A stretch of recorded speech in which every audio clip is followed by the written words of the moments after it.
Welcome to this edition of Conversations with a Coach. I am Valerie Burton.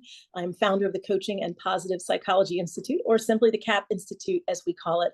And I love being able to talk to coaches who have been through our programs and are doing fascinating things in the world with their coaching, and even applying a coaching approach to the work that they were already doing before they came to coaching. And so today we have got a really great treat, because we're going to have a conversation with Dr. Derek Johnson, who also happens to be a certified personal and executive coach and a surgeon.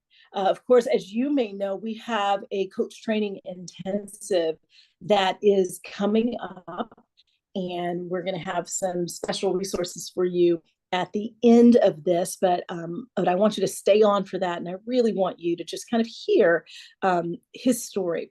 So Dr. Derek Johnson is is unlike many of our graduates in that he's a surgeon. And I remember when I met him, we think it's 2018. Both of us have been trying to remember exactly what date it was, but we know it was somewhere in that 2018, 2019 timeframe when he went through the coach training intensive. He was very intent in how he was listening and participating. And during one of the breaks, Derek, I remember walking up to you and just asking, like, what's your background? What are you doing with this? And that was really, really fascinating to me. I'm going to read a little bit of your bio, and then we're going to jump into this conversation. But he is highly respected, a full-time practicing surgeon and a dedicated coach.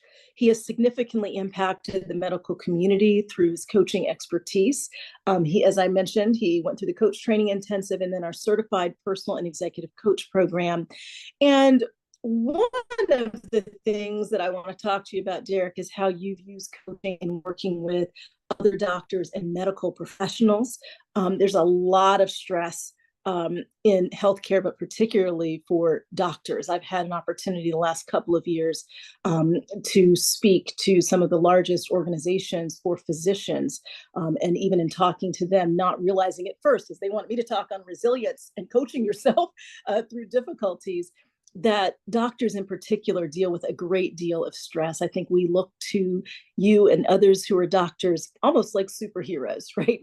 We want our answers, and often we're coming when we are in a season where we've got a challenge that we wouldn't otherwise be able to solve. And doctors help us through that.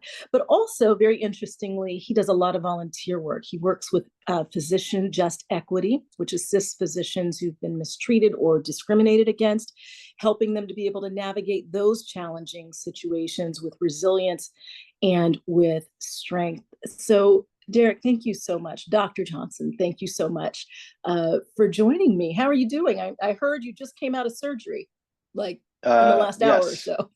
Yes, I had a case this morning. I've got a case this afternoon. Yeah, I'm doing well, and thank you for having me. I really appreciate you having me here. Well, we really appreciate you being here. Tell us a little bit about what you do as a surgeon. What is that main focus that you have as a surgeon? I do general and cosmetic surgery, so I do a little bit of both. And one of the things I like about surgery is I like being able to make a difference in people's lives. I'm not the kind who wants to give them medication and say, come back in 6 months and we'll see if it worked. But I like to say, hey, I can help you through this and I can fix this. And so for me, that's what I've enjoyed about surgery. I think we really make impacts in lives. Sometimes it's elective, but other times it's emergent. So I like to be able to reach people that way and make a difference. So when you decided several years ago that you thought coaching might somehow enhance your career and the work you're doing, what is it about coaching that drew you to say, I want to learn about this as well, because it might enhance what I'm doing as a doctor? One of the things physicians really, like you were saying, they have a lot of stress and they don't have a lot of avenues to rid themselves of that stress or to talk things out. And one of the frustrations that I had was if I had a difficult day in the operating room, I really couldn't talk to my wife about it. Just, explaining 10 years of training and medical school to help her understand why it was a big deal, what the thing that went wrong. You know what? I just didn't have the energy to do it. And so I found other physicians in that same boat. Mm. And so I felt like this is a good way. I do like to have an impact in people's lives in a positive way. And I felt like coaching would be a great way to be able to help other physicians who are kind of feeling the same way I am. It's Mm. not, we don't find a lot of surgeons who do this. And so me talking to another surgeon, that part we understand. Okay, now let's get down to what's really going on. And so Mm. it's been really helpful for me, but it's also been helpful, I think, and hope for my clients. So I think part of what I'm hearing is, particularly because you are a surgeon, there's just a level of instant connection and some credibility that you have in working with and coaching other physicians that Yes. opens that door. Yes, because you know what I'm going through, you understand it. I understand the area. I understand the arena. I understand the players.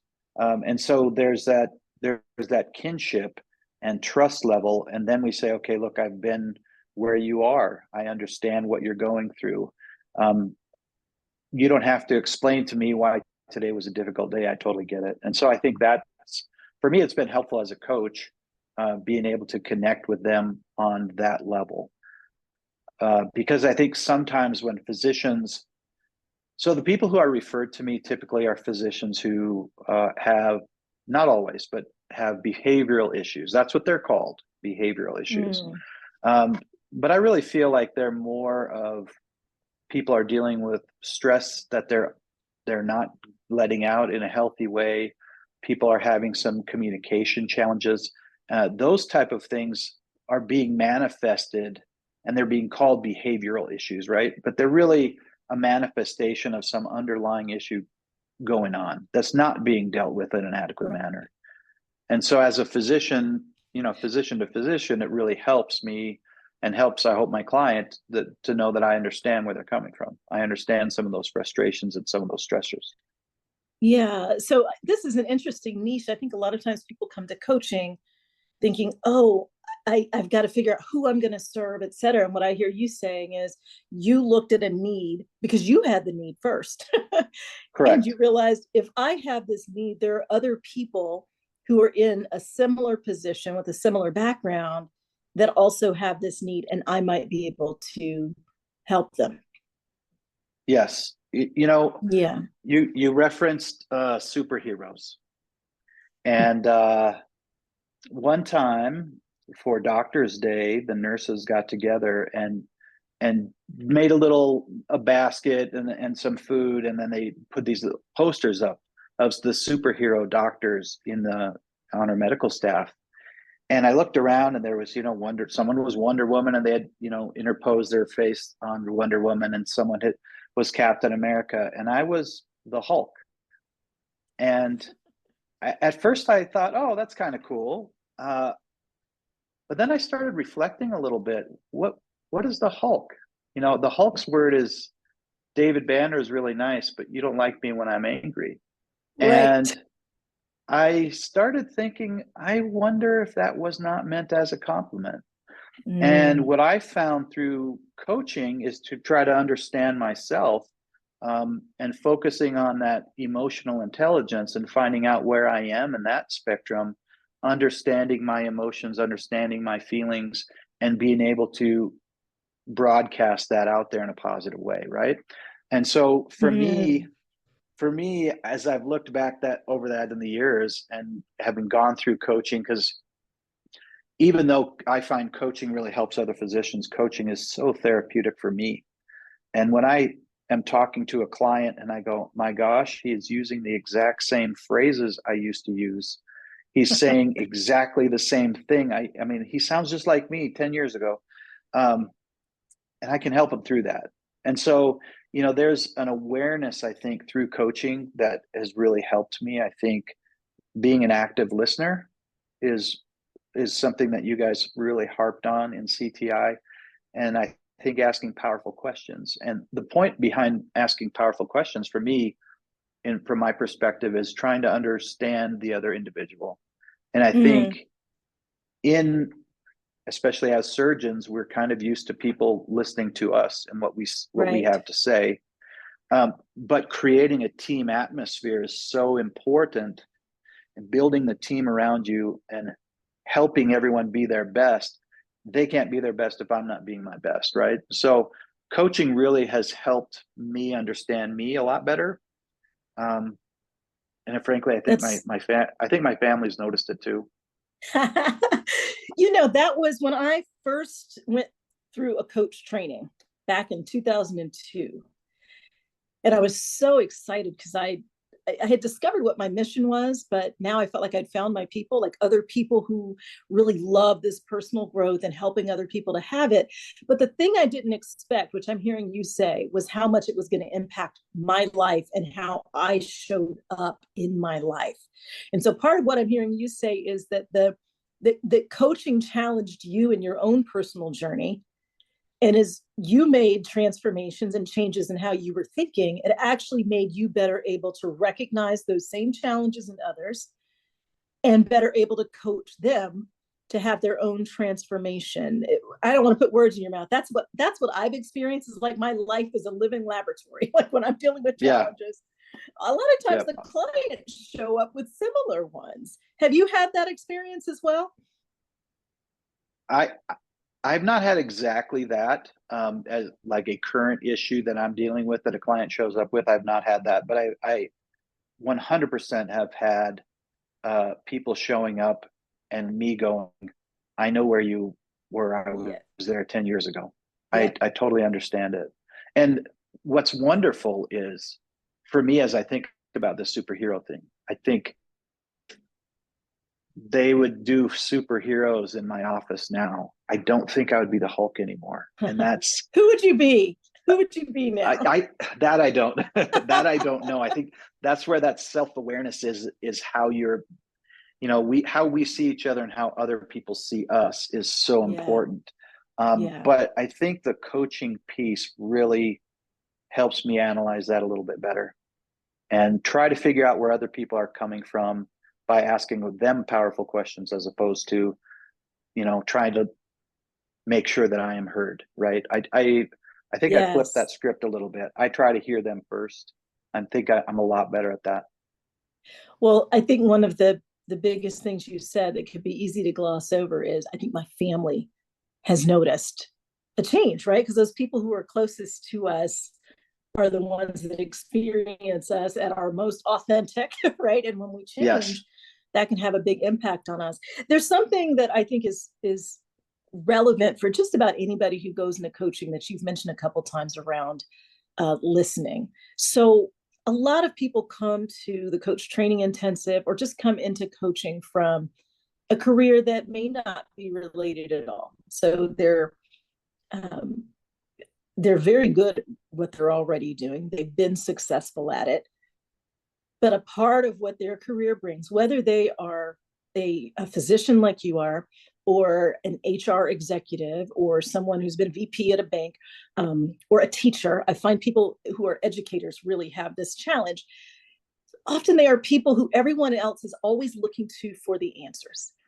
And the reason they've ascended that corporate ladder or wherever it is that they are is because they have answers. So they're used to being listened to and may not have had to really get good at listening. And I have heard you a couple of times mention the active listening and what listening has done for you. As a physician and a surgeon, I know that often people, the information you're sharing, they don't even know how to access, right? Because they need your expertise. Can you talk a little bit about what it's been like for you to learn how to listen in a way that really makes your coaching powerful, and any advice you might have for someone who's always in the position of being listened to that's now thinking about coaching? Like, how hard is it to make that shift? Well, for me, I was pretty good at understanding what people were saying. And I remember being in these surgical, we're rounding on patients at 6 in the morning, and me being the low man on the totem pole of, 5 people. And having the senior resident talking to a patient, and then me going, they didn't even hear what that lady said. And Mm, and so I've been able to do that. I think where my challenges were allowing other people to understand where other people are coming from in a coworker type setting. And so, around the office or in the operating room, trying to understand why the motivations of other people without, assigning their motivation from my perspective to them. And I think I've been able to develop that a lot more, and try to understand where people are coming from. And so for mm, me, the coaching piece was, and the idea of not just listening, but active listening. Like, it takes energy. It's not just I heard what they said. No, no. I yes, really heard what they said. I heard the meaning behind what they said. And behind it. when I do coaching, I just do coaching on the phone. I don't do coaching on Zoom, because for me, I really have to be keen on what they're saying. And I'm not worried about, what is my background and what are they doing on the screen. I'm listening to them. And I think for me, that's been really a good thing. And I had a client, a couple of weeks ago, and I said, okay, listen. I mirrored a little bit of their phrases. You're telling me you're happy, and then listen to these phrases, how you described your life, you know. And I just kind of went down these, I'm okay. It's not all that bad. These phrases that I picked up listening to them. Sounds So I very guess maybe, exciting, right? well, I think if there's anything, if I feel like if you're having a hard time listening, I think just doing a phone calls really, really works well, Yeah, because you're forced to listen, um, yeah. and make I sure have you're not found that distracted doing it. Right. I'm similar to you. I've always coached only by phone. Um, I find I hear more Yeah. when I don't have visual distractions. I hear, how fast they're talking, or the tone, or the emotion behind it. Um, and everybody's different. I always say try different ways and see what works best for you. But I listen better when I'm just listening and not looking, because I get distracted somewhat easily. So I think Yeah. knowing yourself is really important. So I want to just ask you, time that you decided that you were going to try coach training.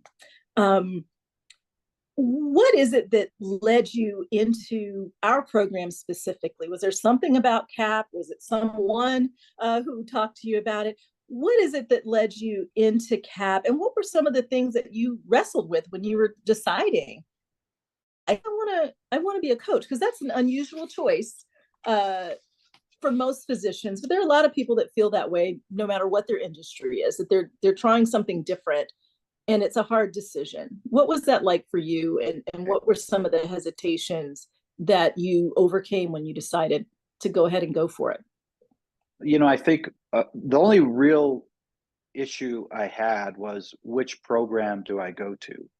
And the CTI program I really liked, because it was basically a weekend. It wasn't going to cost me a lot of time off of work. I was able to Mm, to go. I said, I feel like it's worth the investment. I'm going to spend my time there, and that's all I'm going to do that weekend. And I'm going to come away with something. So that's part of it. The other part, I really like the idea of positive psychology. I know that there's so much good in positive psychology and the power of positive psychology. yeah. And so the fact that, I think there's other programs out there, but I don't know how many others are really based on positive psychology. I think you're the only one, and Mhm. so that's why I chose you guys. So I enjoyed that one weekend to say, okay, is this really what I want to do? Didn't seem like that big of a commitment initially, and I did get a lot out of CTI. And so I've even had a couple of kids that I've said, if you guys want to go do CTI, I think it's so super helpful. to you. And so I just think it's a good program.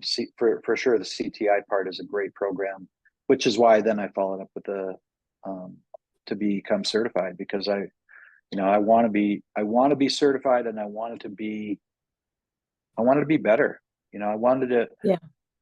There are a lot of programs who will kind of like one of the healthcare institutions will say, "Hey, do you want to be a coach?" And come sit here for half an hour, and then you can be a coach. I thought, no, I need more than that. I really need to understand. Yeah. Yeah, it takes more. And it's hard to know because there are a lot of programs out there. There's, just, read this online, or, and not necessarily the live, the interactive, the overtime, doing the coaching labs, all of that. How did you manage maintaining what you're doing as a surgeon while going through the 6-month program? Because classes are twice a week. Like, how did you arrange your schedule, or did you not find that to be difficult at all?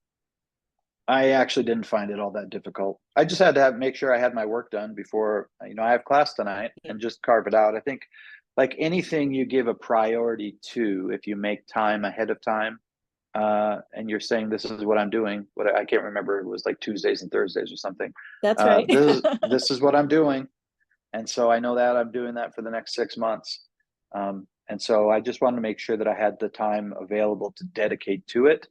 But once I decided that I was going to do it, I took it seriously.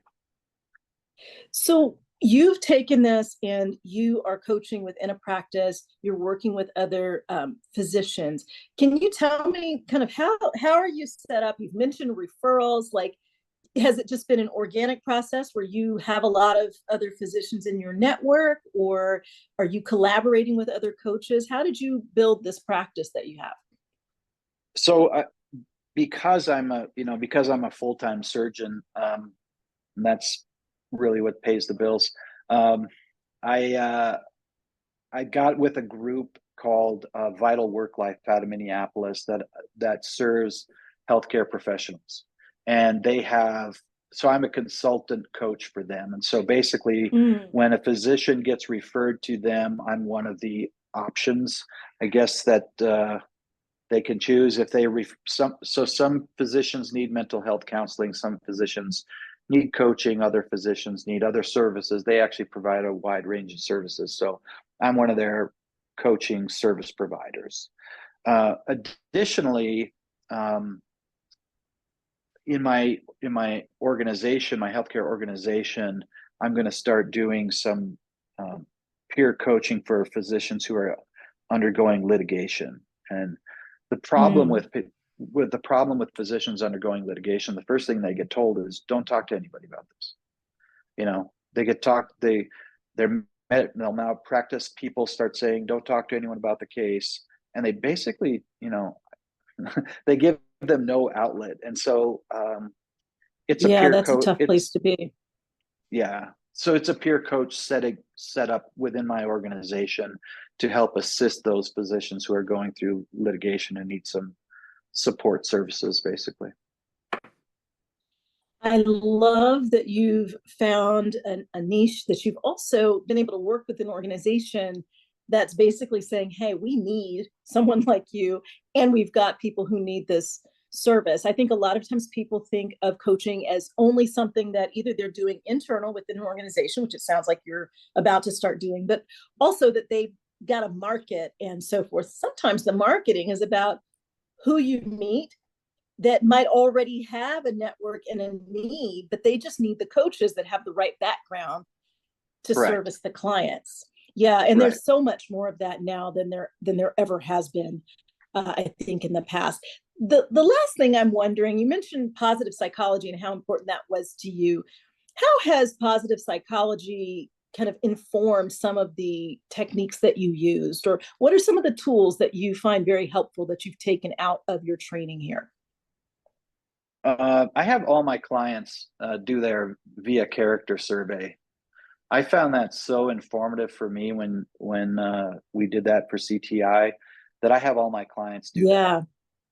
And then we use their positives, their strengths, right, to help overcome weaknesses, which is I'm a big proponent of.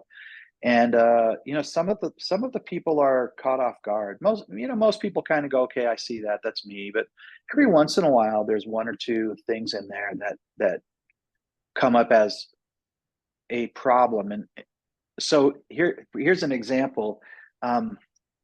Maybe a year ago, about 90% of my clients who had been sent to me for behavioral issues, their number one or number two strength was honesty. And I said, okay, this is where you find a strength, that's honesty. And it's getting you in trouble, because might be overusing it a bit. overusing it, exactly. And I was fascinated by that, because we want people to be honest, and certainly you want your physicians to be honest. But sometimes, kind of in court, to say to someone else exactly what the truth is. And so it becomes a way you go, okay, this is one of my strengths, but I have to make sure it doesn't become a weakness.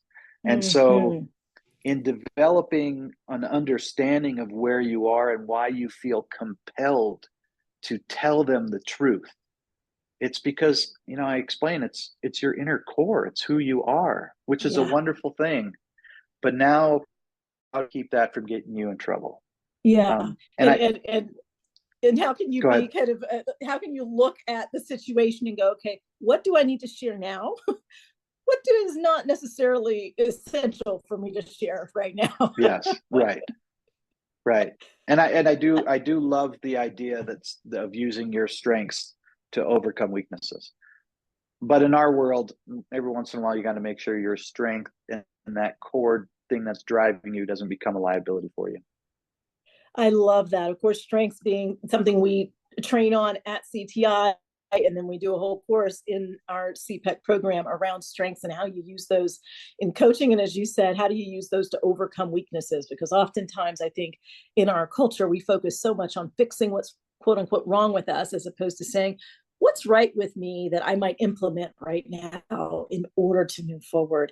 I love that you love the positive psychology piece, because that's really, when I created CAP, that was a big piece of the reason. When I went back to grad school at Penn to study positive psychology, I was already coaching, I was already credentialed as a coach, and I thought, this is the academic underpinning for coaching. And coaches should understand what the research says so that they're informed. And when they're coaching their clients, they kind of pull these research-based tools out of their toolkit, so to speak, and use what's appropriate for the clients. I love to hear that's something that you've been doing with the training. Yes. Yeah. Is there anything else you'd share for someone who maybe is on the fence? They're thinking about coaching. They're like, I don't know. Is there anything else you can share before we wrap up that you think might be helpful for those people that are thinking about doing CTI? Well, I did a course through Houston, University of Houston Law Center in mediation, which I felt was also a skill I wanted to have. And as I sat through that course, I thought, oh, this is just coaching with two opposing individuals. That's all it is. And I thought my coaching background served me so well in this. And so I just think that, we were talking, 2018 or 2019 when I did my training. I should have done it in 2012. I think I would have been better sooner. And I really don't see a real reason to hesitate. It's most definitely beneficial for you. I think you'll find it, even if you only use it in your own personal life, it really makes a change in your family and in your work life. So I definitely find it beneficial in really all aspects of things I do. Well, what I see in you talking about, strengths is someone who loves learning, and someone who is willing to say, okay, I've learned a lot in my lifetime, but how else can I help others? This is something I think most people who are attracted to coaching have, is this sense that there's something I'm meant to do to make a positive impact on other people. And I just really admire that about you. And I really appreciate you taking the time to kind of share your perspective on coaching and even your experience with CAP with us. If somebody wants to know a little more about what you're doing? Is there any way they should, any place they should go to find out more about what you're doing? Yeah, I mean, they could send me an email, drj@coachctr.com. Love it. And I also have a website. It's coachingconsultingcenter.com as well. Awesome. So I am so glad you joined us for this. And so, as you know, we always do these coach training intensive preview calls. We've got a CTI coming up September 21st through the 23rd. It is live and online. One of the exciting things about it being online is we are serving even more people from all over the world. We're at 34 countries now that have been through CTI, in addition to all of the states here in the US, plus Puerto Rico, which is always a lot of fun. If you've watched this, if you've been a part of what we're doing right now, use the code PREVIEW. That's all you have to put in when you register for CTI. You'll get an extra $100 off of your registration. And our thing here, and Dr. Johnson has kind of talked a bit about this. When we train you in CTI, number one, when I created it, my thought was, how could you get your feet wet? If you're thinking about coaching, and you might even think, yeah, I want to be certified, or eventually I want to have an ICF coaching credential. I think that's what I want. This is a very simple way to see if this is what you want. It's 3 days. So as Johnson just said, even if you decide not to go any further, it really is powerful for your own personal growth and transformation. But after 3 days, you're going to see, yeah, this is the path I want to take. And at that point, if you decide to go through our 6-month certification, then you can do that. We are very intentional about having 3 pillars in our program. The first is really good coaching skills. We teach you a coaching model. We call it a SARA. That's kind of the structure of a coaching session that really helps you every single time you coach to effectively get people to the answers and the results that they're looking for. And we practice that not only in CTI, you start coaching on the first day, but a lot throughout our certification program. And then the positive psychology piece. It's really important to us that you have an understanding of what the research says about human flourishing and about transformation and how you can apply that in your own life, but also as you are coaching.